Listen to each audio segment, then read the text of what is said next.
Our next machine of malice looks remarkably similar to one of the world's most powerful religious symbols, the cross. Christianity's cross evolved from the Roman crucifix, an execution machine reserved for foreigners and common criminals. Today in the Philippines, a Christian sect has brought back the ancient Roman techniques of crucifixion. They are attempting to prove their religious devotion during Good Friday worship. These modern-day crucifixions are closely monitored to minimize pain and discomfort. But the fact is, these crucifixions are excruciating.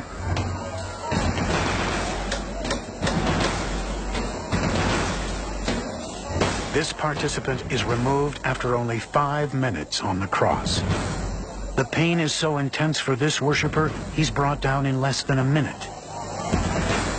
These modern-day crucifix practitioners can't help but feel the unrelenting and deadly pull of gravity. But what they might not realize is that this is not an accurate portrayal of the Roman crucifix machine. One of the things that knit together the Roman world was a kind of consistency of urbanization.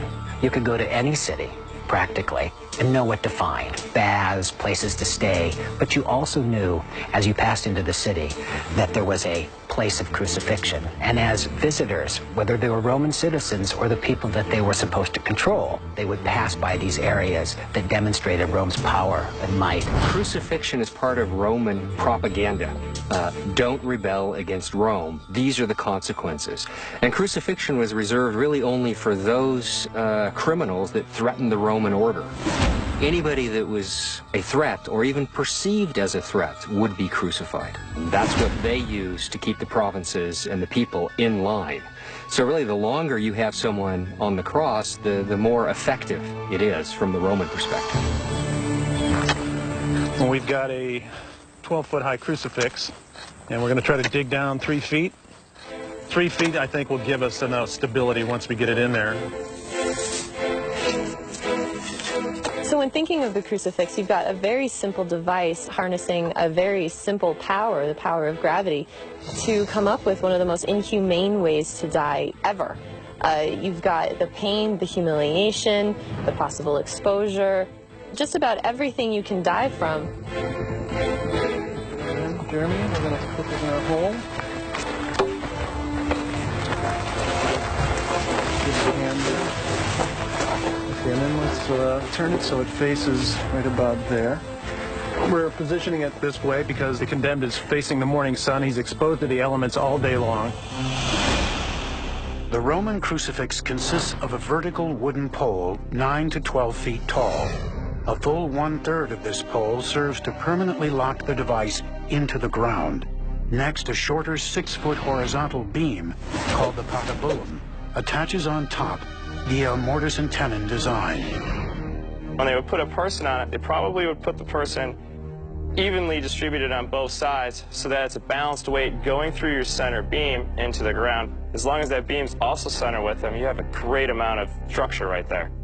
Basically, the vertical post is ultimately taking all the weight of not only the person on the top, but the weight of the beam that's going across the top.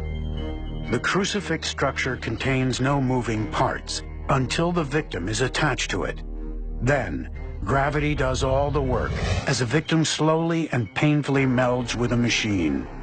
His arms, because they're at an angle, are going to be holding probably twice as amount of load as they would in a vertical position due to the angle of the actual T that the person is positioned into. It's like the gymnastics. If you're doing the rings, you can hang on those rings all day long, but then when you try to do the iron cross, it's almost impossible to hold yourself. At the crucifixion site, rope secures the victim's outstretched arms to the horizontal beam. Roman soldiers drive 9-inch soft iron metal spikes through olive wood washers into the hands or wrists to permanently bond man and machine.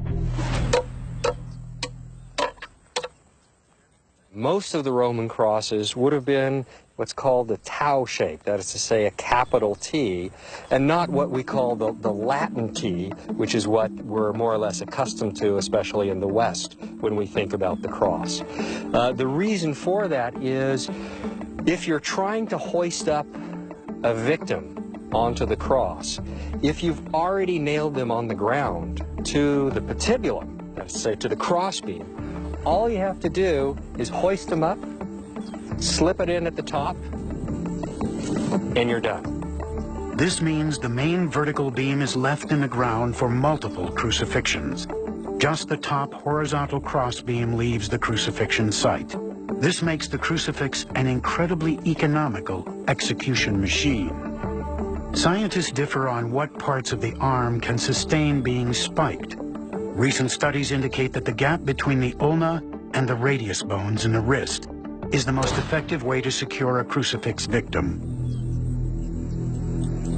Now, the big problem if you do it here is the possibility you can hit an artery and then they die really too quick. So what a lot of scholars think is that the hand would have been tied with a rope, and then to maximize the pain, you would go through the hand. But of course, if you don't have the ropes and you just go through the hand, there is the possibility that someone could sort of rip their hand from the nail and get down off the cross. Perhaps the cruelest part of the crucifixion is the insertion of iron spikes through the feet. It's not the immense pain inflicted from the wounds that's so insidious, but ironically, it's the temporary relief they provide the accused. So one of the popular theories from dying on the crucifix is that you actually die of asphyxiation, that when you're hanging there, your diaphragm is so compressed that while you can inhale, you can't exhale.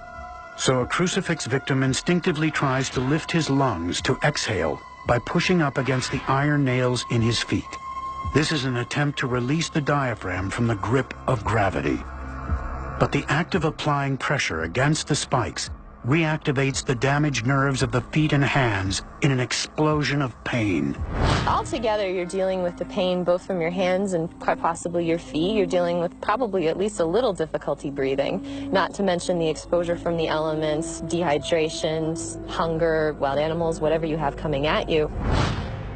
Either way, the force of gravity ushers in a most painful death, as it constantly exploits the weaknesses of the human body. For a great portion of the modern world, what started out as an infernal device of torment now serves as a humble symbol of religious piety. The crucifix is a death machine, transformed into an icon for one of the most popular religions on earth.